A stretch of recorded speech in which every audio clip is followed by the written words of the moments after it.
Brad, thanks for joining us. Why don't you go ahead and introduce yourself? Exactly. My name is Brad Miller. I'm a business attorney working with franchisees and helping people buy and sell businesses. Very cool. And how long have you been doing that? I've been practicing law now for 12 years, doing the business transactional work for probably the last 3 or 4. Okay.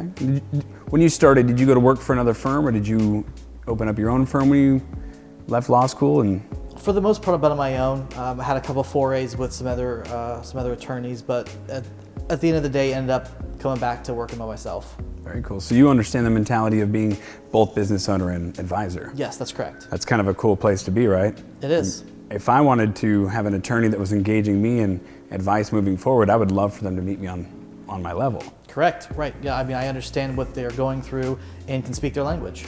I want to talk a little bit about both those mentalities.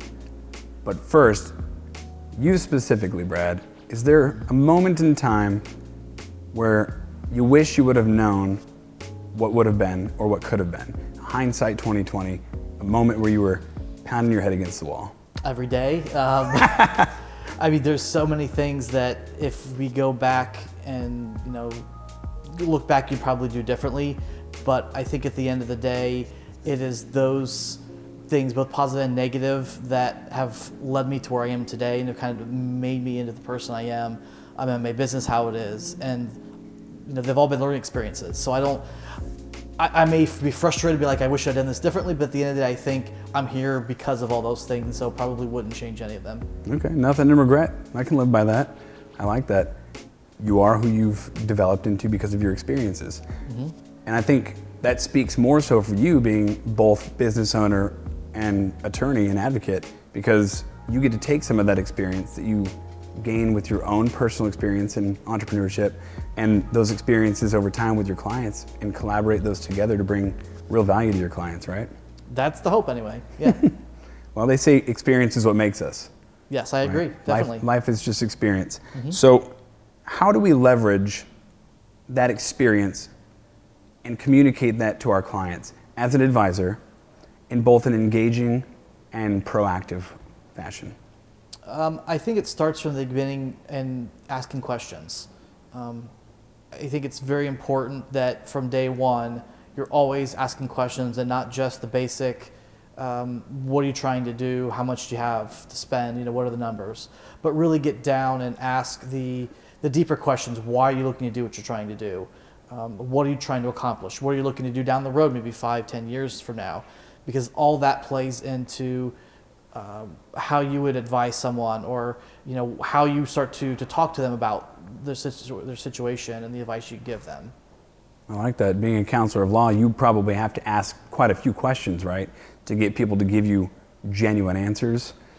Most of the time in the business world, the things that I do, it's not too bad. Most people aren't really trying to hide things from me. Everything is positive, what I do for the most part.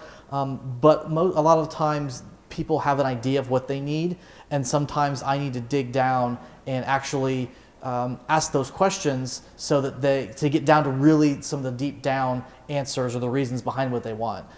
Because sometimes what they think they want or need is not what they actually want or need. Yeah, sometimes the root of their action is a little bit deeper. Mm-hmm. It gets back to their why. So I like that.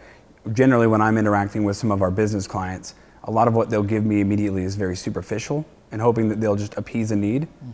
And if I wasn't engaged in what their dream is and their journey is, I would leave it at that, right? I'd leave it just at face value. But what I find is if I look at them beyond the application and I help them drive a conversation towards their growth and what they're actually looking to do, I can find better intentions and better direction for them. Yeah, I mean, it's not, in your case, it's not an insurance application. In my case, it's not just, a business transaction. There's a person behind there.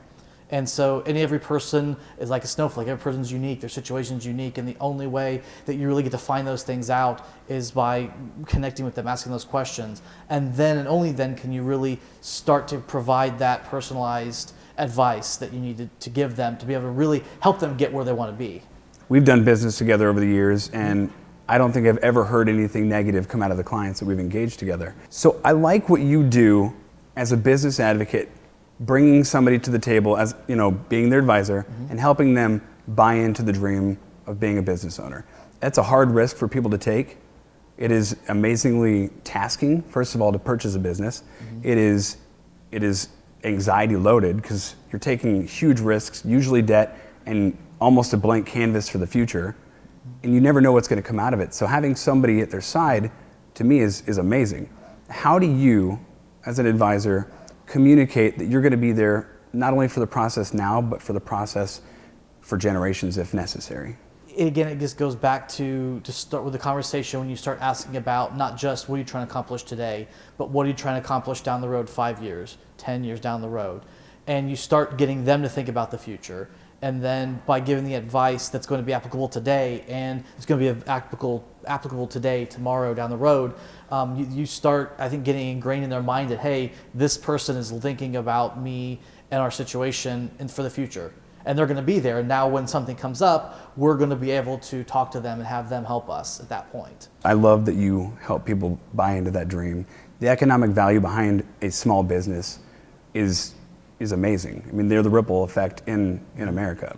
Everything that comes out of what you and I do, we have jobs because they exist, because they're willing to take those risks. Doing the right thing for them allows us to perpetuate that dream. So I just want to say thank you for doing that. Well, I mean, you're there too on the front lines, doing your own thing to help. So I appreciate that. So Brad, is there one piece of advice or one, I guess, experience that you would relay to business owners in particular on how to better position themselves to be, I guess, prepared in business and be more proactive in engaging their partners like you and I? I think it's key that you look at the advisors, the professionals you're working with, whether that's legal, financial, insurance, whatever it might be, and realize that we're kind of partners with you there, and we're an investment in the future of your business. We are not an expense. We're not just a line item on your spreadsheet. We are here to help you grow, and every minute you spend with us, every dollar you spend with us is going to end up coming back tenfold for your business and success down the road. I like that. That's a good perspective. It's hard to take risk first and foremost, but I think a lot of us hesitate when we shouldn't. You know, they say that luck is preparation meeting opportunity, and I think if you've got the right people in your corner, you can be prepared when opportunity comes to you. Definitely. Very cool. Well, Brad, thanks for being with us today. Appreciate it. Thank you very much for having me. Yeah.